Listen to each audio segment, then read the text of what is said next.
In this lecture series, you're going to learn a very important concept, which is shell in Linux. You will learn what is shell, what is bash, and what are the different shell program implementations. And in the demo part, you will learn how to write bash scripts and execute them. So you will learn bash programming and scripting basics so that you can automate DevOps tasks with them. We can run all these commands here one by one. Create a user, assign a user to a group, create a folder, create a file, write to a file, change file permissions, install a software, start the application, etc. So all these commands can be executed on the command line interface one by one. So let's say we have configured a server with a new user, and then we have installed an application and started that application with the user, set all the file permissions, etc. And now let's say we need to run the same commands in the same order on another server to configure that other server as well. Do we want to execute the same commands one by one on the other server as well? Let's say we have 10 servers where we need to do exactly the same thing. So do we want to configure 10 different servers like this? Or what about if you want to keep the history of how you actually configured the server, or how you installed the software in case you need it later, or maybe a colleague may need it for their own server. Also, what if you need some logic when executing commands? Like, first you want to check whether a folder or file exists, or you want to check whether user has some permissions. Maybe you want to check a version of a program installed on your system, etc. What about bulk actions? Like you want to rename or move around 100 files at once. Maybe you want to add 10 users to your system and set permissions for them. Doing this one by one will be too much work, and this will make your commands more complex. Well, wouldn't it be convenient if we could write these commands into a file instead of executing them one by one on a terminal? And then we can execute that file, so all the commands will be executed in order. So advantage is that you can now move that file around. You can copy it somewhere else on another server and execute it there as well. You can share it with your teammates or with other colleagues in your company, etc. And you can store it somewhere for a later use. Well, that file with a bunch of shell commands is called a shell script. And you can add more complex logic to your commands in shell scripts. And shell script files have an extension of .sh. Now, when we're talking about shell scripts, what is shell and why do we call a file with a bunch of Linux commands a shell script? On a Unix-like systems, which includes Linux and macOS, shell is a program that takes commands that you type in the command line interface and translates them to instructions that your operating system kernel can understand. So it's a command interpreter and an interface between the user and the kernel. So the file that has a bunch of shell commands that the shell program can convert into instructions understandable for kernel is a shell script. There are different shell programs out there or different implementations of a shell program. There is a born shell program with a short name sh, and its path in the Unix file system hierarchy is /bin/sh.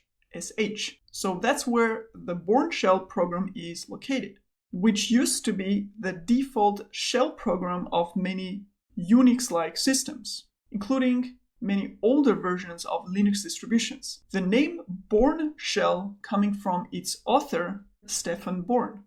And newer versions of Linux distributions, we have a shell program called bash, which stands for Born Again Shell, based on the name of Born shell, because bash is actually a more improved and feature-rich version of sh, or Born shell.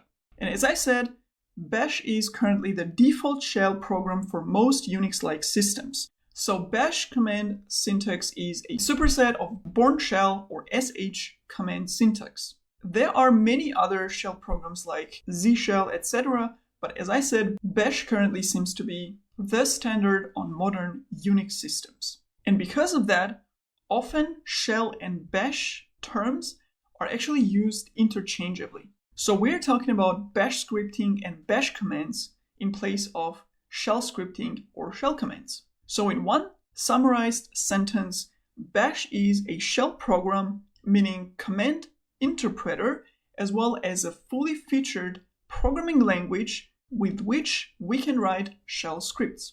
So now that we got that cleared up, let's see how to actually write shell scripts using bash syntax. Now let's say we want to write a bash script for configuring a server. So let's create a file called setup and give it an extension of sh. So this is going to be our setup.sh shell script or bash script written in bash syntax. Now, since all shell script files have the same extension of .sh, how does the operating system know which shell to use to interpret and process that script file? So we may actually have multiple shell programs on the system, and maybe we wrote the shell script in sh or in bash or maybe in z shell, who knows, right? So how does the system actually know this? Well, we tell the system ourselves which shell program to use to interpret that script. How? By writing what's called a shebang line as the very first line of the script. So I'm going to open this file, the setup.sh, using a Vim editor. You can, of course, use any text editor, any graphical editor that you want, because it's just the file that you can edit. And as the first line, we're going to write a shebang line that tells the operating system that this is going to be a bash syntax. So please use bash program to process that file. So this is a declaration of the syntax we're using here. And this path here that you see, /bin/bash, is actually the location of the bash program. So if I open a new terminal and do ls bin bash, you see that we have that program right there. Or as we learned previously, basically list all the files in /bin and then basically just filter anything that has a bash in it using grep command. And there you go, we have the bash program's binary file right here. And that's what we are referencing in this line. So the shebang line points to the absolute path to the interpreter of your shell. /bin/bash is the default one for bash program. If you're using Windows, for example, git bash or something similar, the path will be different. Now you're probably wondering why we call it shebang line. And that's because of the first two characters right here. The first character pound or hashtag is also called sharp, and the exclamation mark here also called bang. So these two characters are basically sharp bang, and the short version of that is shebang. There you go. So using the shebang line, you can decide which shell you want to use. And as I mentioned, bash is a more feature-rich and improved version of Bourne shell or sh. However, one advantage of using sh instead, the Bourne shell program, is that it can be executed on any Unix-like system because there is always the Bourne shell installed, whether it's an earlier or later version of the distributions. And this will basically point to the Bourne shell program and tell the operating system that we are using Bourne shell syntax here. So in our case, we're going to be writing a bash script. And that means if you're executing this file later on a server where bash is not installed, then you will actually get an error that this is not available on the system. And of course, you can specify any other shell program like dash or z, sh, etc. So that's basically the first line of our script. And now we can actually write the commands and the actual logic here. Now let's write basic script using just an echo command, which prints out whatever we type here. So we're going to echo setup and configure server. So that's going to be our simple script. So I'm going to save this in Vim, escape, then colon, write and quit. And now we have our setup.sh file that we can execute. So how do we actually execute such shell scripts? On Unix-like systems, we can simply do // and name of the file, like this. And this will actually execute all the commands in that script. However, if I hit enter, you see permission denied. And that is because by default, when we create a new file, we don't have an execute permission on that file. And this is what we learned in the user permissions lecture. So if I do ls long display, right, with flag -l and the name of the file, you see that we don't have an execute permission for any of the owners for the file. And since I created the file, I am by default, my user is the owner of that file.